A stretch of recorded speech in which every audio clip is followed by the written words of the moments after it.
Hi, Mythology students, and welcome to week 3 of online learning. This week we're going to start reading the Odyssey, and we're going to kind of put your knowledge of the Greek gods and the basics of an epic hero to the test. So I want to go over what you're going to work on this week, and hopefully everything will make sense even though we're not talking live. So the first thing I want you guys to look over when you first start is the wakelet that created. I moved into this file for you. On the wakelet, I go through a lot of the basics of the Odyssey. So please follow directions on the page because it won't make sense unless you do it in this particular order. So the first thing you're going to do is you're going to watch this video. It's a really basic background, but it kind of helps you learn a little bit about the story of the Odyssey. Some of you read this in sophomore year, but that was like 2 years ago, so this is going to be a nice refresher for you. It is one of my favorite stories, mainly because there's monsters and witches and unfaithful husbands, and it's got the makings of a great story, guys. You'll love it. The other thing I want to point out is I do have a character analysis of Odysseus. He is our main character, and I want you to know about him before we get into this because having a good sense of like who he is and what he looks like will really help you figure out why he does what he does. The one thing this card doesn't mention is the fact that he pisses off the one god, that can help him get home. He makes Poseidon angry. And remember, we talked about hubris or excessive pride. Well, Odysseus boasts that he's better than the gods because he helped defeat Troy and they didn't need the gods because they spent 10 years doing it, and what the gods ever do for them. And so Odysseus in particular ticks off Poseidon, the god of the ocean. And he has to sail from Troy to his home island, Ithaca. So you tick off the one guy that can help you get home, excuse me, because you have to sail to get there. So not smart. However, he is very cunning. So it's kind of a little bit of an oxymoron there. I also go over different types of the characters. You're going to run into something called archetypes. Archetypes are like the building blocks of characters. Everyone's heard of like the wise old man who mentors people. This would be like Dumbledore or Obi-Wan Kenobi. You usually have the battle between good versus evil or dark versus light. That is an archetype. You have the epic hero, which we've been learning about. You also have like an evil character that turns good, like Severus Snape or Scrooge in A Christmas Carol. Then we move on to like dynamic and static characters, which we've already learned about in Trickster Tales, but it's a good refresher to have it here. Then there's also like flat and round characters.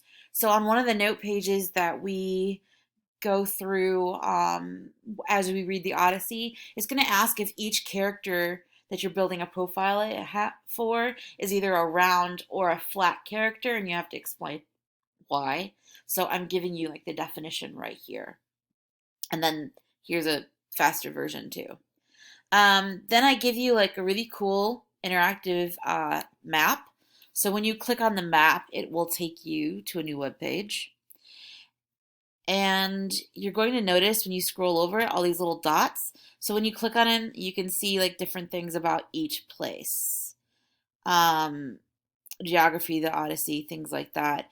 Some of the links don't exactly work. Some do. But I think it's kind of fun so you can like see Odysseus' home and look at like all the places that he went before he made it back. Because in all honesty, from Troy to Ithaca, it takes like 2 weeks according to Google Maps. 2 weeks of sailing. But it takes him 10 years. So go figure. Again, ticking off the guy that helps you get home is really not the smartest thing. The other thing I want to show you, there's the timeline here. This is kind of like how long it takes him. It takes him a long time. So, Excuse me again, guys.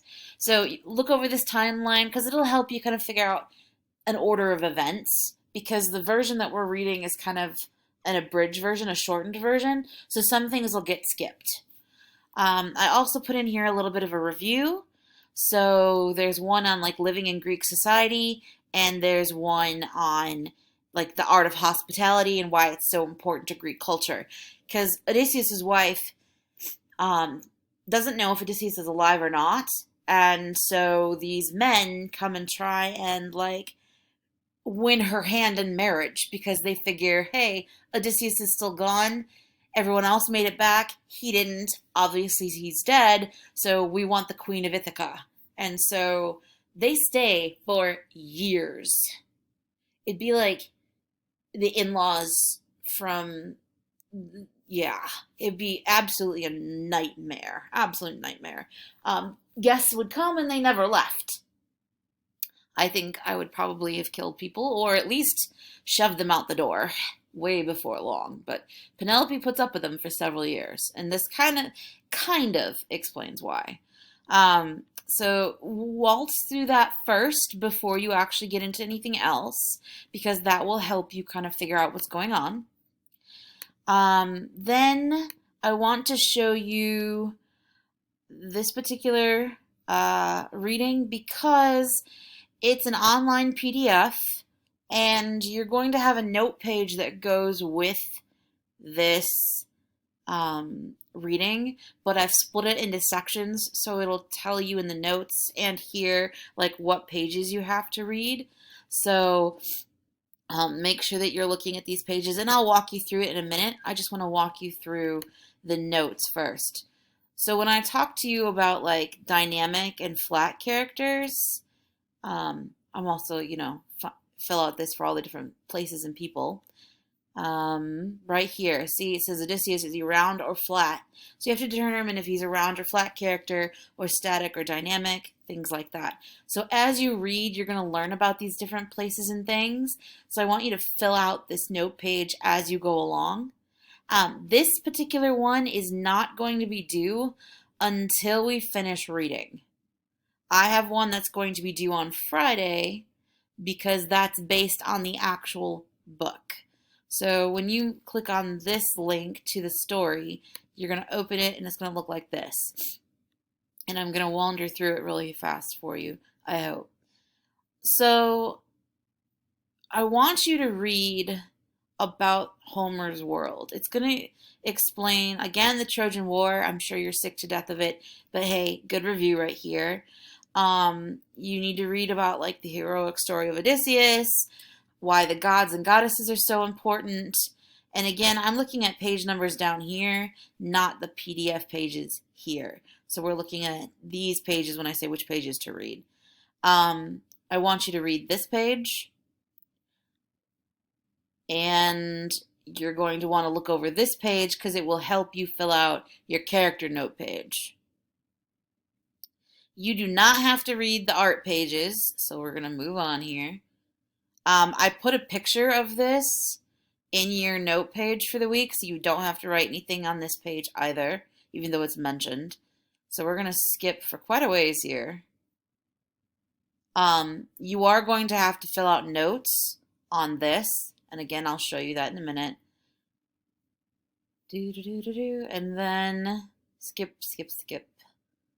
Then we're going to get into book one here, okay? On this page, it has some really good pieces of advice to help you read, okay? It talks about the epic hero again, and then it says, like, keep track of events. That's why I gave you a timeline. Visualize the imagery. Homer goes into really deep descriptions because this story wasn't read. It was said aloud. So poets would be describing these events as if they were happening right then, but there's no visuals, there's no voice recordings, it's not acted out, it's just a bard or a storyteller sitting there and explaining how things went down. So you can imagine there's several versions of this, okay? So when we go into book one here, book one is only one page. And I talk about in your notes, like why we start in the middle of things. um, and why like we start with the muses, because when you're a storyteller, the muses kind of help with arts and performance, and so you didn't want to forget anything, because if you didn't tell a good story, you wouldn't, that might be your last meal in that place and they wouldn't invite you back. And since you're wandering and you only get to like experience the finer things once you are part of someone's household, then you might want to make sure that you don't, screw up your storytelling. Okay. Um, so once you get through book one, which is all of one page, you're also going to read book five. Notice in the italics here, these all give you brief summaries of what happened in the previous books. Because this author was kind of smart when they redid this translation, because they're like, hey, this is just a lot of information that doesn't really move the plot along. It just gives a lot of detail that's not as important to the storyline. So we're going to be looking at like the fast storyline. So that's the actual like book. And then, in Google Classroom, what you'll be doing this week is you're going to fill out the discussion post, which I'll come back to, but you're also going to turn in this note page. So when you open this note page, I talk about all of these sections. So like for this activity, you're going to be assigned pages in the textbook, and you're reading only the introduction stuff, book one and book five, this week. Okay, so this is mainly summaries of stuff of each of the intro things. I want you to jot those down because they could come back on the test. You're also, again, here's parts of the textbook too. The page that has like epic as a narrative, you're going to write bullet points down of like what each of those categories have. And then I talk about like how it starts in the middle of things. This is called in medias res. And this literally means the story is going to start in the middle of Odysseus' adventure. Like he's not home yet, but he's had a bunch of adventures before the point that he starts out as. That's kind of confusing, but it's an interesting trick because it adds interest, because you want to interest your audience in the fact that this guy has gone through hell and back, excuse my language. And so he wants to kind of get his audience interested and then pull them back into what actually happened. So please look that all over. You're going to summarize book one because it's really short. Then you're going to summarize book five after you read it, and then answer the questions about what happened. This is what you're going to turn in on Friday. You're also going to be turning in on Wednesday your discussion post. So it's the same as it's always been. You're going to answer the questions, or in this case, the scenarios, and then you're going to respond to two of your classmates. The scenarios are pretty self-explanatory. I do a good job of explaining them in here. And I know this is really kind of sounding rushed, but I only have 15 minutes and I'm already at 13 and a half. So, or pretty close to it. So what's actually due this week is going to be the discussion post and the notes, but all of the other stuff is going to be important before you just jump into the reading. So hopefully you guys enjoy the story as much as I do. There's tons of stuff on the internet to help you figure stuff out if you're still confused about what's going on, or you can email me. But again, this is one of my favorite stories, and I can't wait so we can actually discuss it in class. But for now, we're going to read through it online. Thanks, guys, and have a good day.